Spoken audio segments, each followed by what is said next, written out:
Alright, we're wrapping up today with a video talking about Calgary and Edmonton, and an apparent shared trade target that they may have with the Boston Bruins today. Let's talk about Jake DeBrusk, because in a recent article in The Athletic published by Fluto Shinzawa, we had ourselves a really interesting piece of information going on about DeBrusk, a 2015 top-round pick. Here's the article right here. What is Charlie McAvoy's next deal? Could David Krejci return? And will center by committee work? This is your Bruins mailbag.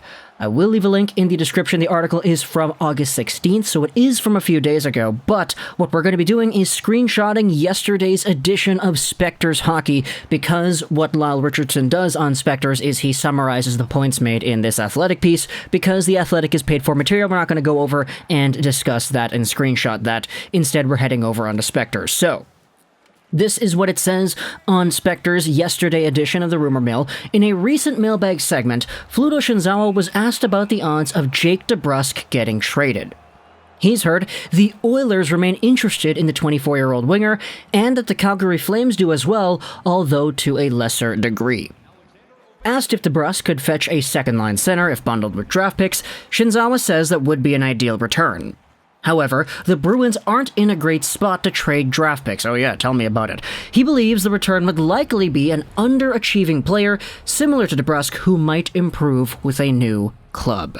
So before we expand a little bit more into the idea of the trade, let's just go over Jake DeBrusk, what they're highlighting here. Underachieving player, what does that mean? Well, let's go over the profile. 24 years old, October 1996 birth date, taken in the 2015 NHL Entry Draft. 6 feet 194. He is a winger who plays on both wings. It's listed on Elite Prospects. And the Boston Bruins drafted this guy in the midst of that 3-pick-in-a-row span where they could have had guys like Barzal and Connor and Shabbat and Besser and Colin White and Konechny. But instead, they ended up with Zboril, DeBrusk, and Senyshyn. To be fair with DeBrusk, he's been pretty okay. It's just the other two have been complete duds so far, compared to the guys who went after. With that being said, Jake DeBrusk had a pretty down year compared to what he's normally able to get. He's usually been a consistent 40, 35-point guy. He had 27 goals back in 2019 and was half a point a game in the postseason. But this year, in 41 games played, so half a regular season, he had 14 total points, 5 goals, 9 assists, so he was on pace for exactly 28 points, 10 goals, 18 assists, so a definite setback from what he had been able to do before. Which is why you're in a position now where making $3.675 million till the end of next season, you have yourselves all the rumors coming about whether or not he could be a trade target for other teams, whether or not he would be on the market in general. But Fluto Shinzawa is saying it right here that apparently the Oilers and the Flames are indeed interested in DeBrusk. He was born in Edmonton, so he technically would be going home should he be traded to one of these two teams.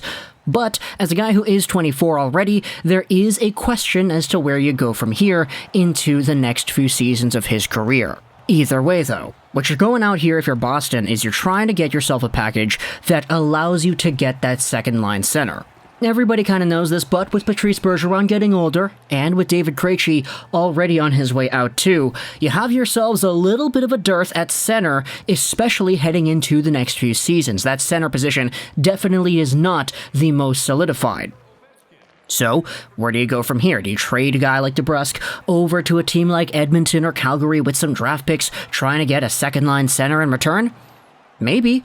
Shinzawa says that would be ideal. However, as noted in the piece right here, the Boston Bruins, if you go over to their cap-friendly page and you check the draft picks that they have all of their draft picks except for the 2022 third, but it's okay because they have the Calgary third instead. They have one of each, and we all kind of know the Boston Bruins. They're a pretty good team, if I do say so myself. So, their draft picks traditionally aren't really the most valuable compared to other teams because a first from Boston is pretty much a second-round pick from a team like Detroit, for example. So, trading away picks, maybe not the most ideal situation there. You have the standard amount of picks here, so it's not really the best, I think, to go out there and deplete your assets in that respect, which is why Fluto Shinzawa lays out that he believes it would most likely be an underachieving player like DeBrusk who could improve with a new club, getting traded over instead. Here's the next paragraph in the Spectors Hockey article. Examining the Bruins' opening roster without Rask and Krejci, Shinzawa noted that DeBrusk is going to be the third-line left wing. If he is traded, removing all or part of his $3.675 million cap hit could clear space for David Krejci and or Rask if they decide to return to the Bruins sometime this year. This is the Spectre's Note part of the article. DeBrusk has been a frequent topic of trade speculation since last offseason. The fact that he has still been with the Bruins suggests his value is low in the trade market. Shinzawa also acknowledged that the Bruins would be selling low on DeBrusk. They could shop him in earnest later this season if his performance doesn't improve, but they won't get much of a return. A better effort by him this season would improve his trade value, but it could make management reluctant to move him. That's kind of the dilemma, isn't it? Trade this guy now where his value is at an all-time low, keep him around and risk his value going lower, or keep him around, his value goes up, and all of a sudden it's like, man, I kind of don't want to trade you anymore because you're getting points, you're getting goals, you're doing all this stuff, you're doing the things that we wanted you to do when we drafted you, but the problem still remains. He's not a center. He would likely be a middle six, top nine left-wing player, if not playing in the top six for relief if there's an injury or two. So overall, from the Bruins' perspective, it's definitely a conundrum when discussing whether or not you even should trade a DeBrusk, when you consider the values and the market prices and all that stuff, and the overall role that a guy like DeBrusk could have on your team. Who knows if the season he had was just a one-off and he'll be back to 40 points, 20 goals next season.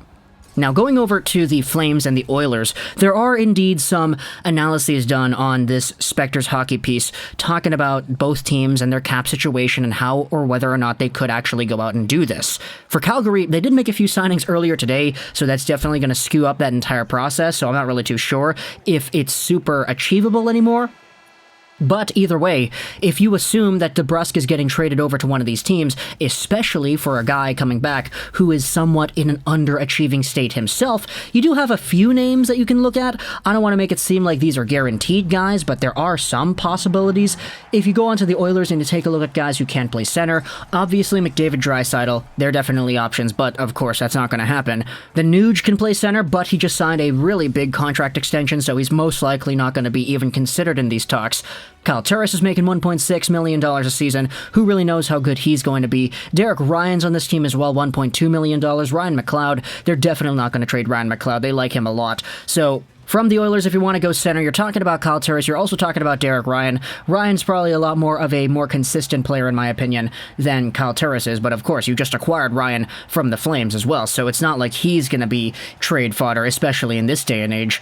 As for the Calgary Flames, you have some guys that can play center as well. The big one everybody loves to discuss is Sean Monahan. He's been in the trade rumor sphere in and out the entire time, so I don't really know. That's kind of your own prerogative there. Mikael Backlund's making 5.3, so that's a little bit of extra salary to go out there and take if you want to get him. He's got some good leadership qualities and is overall a fairly good NHL player. You have Elias Lindholm who can play center as well, but I don't think you're going to be touching that guy.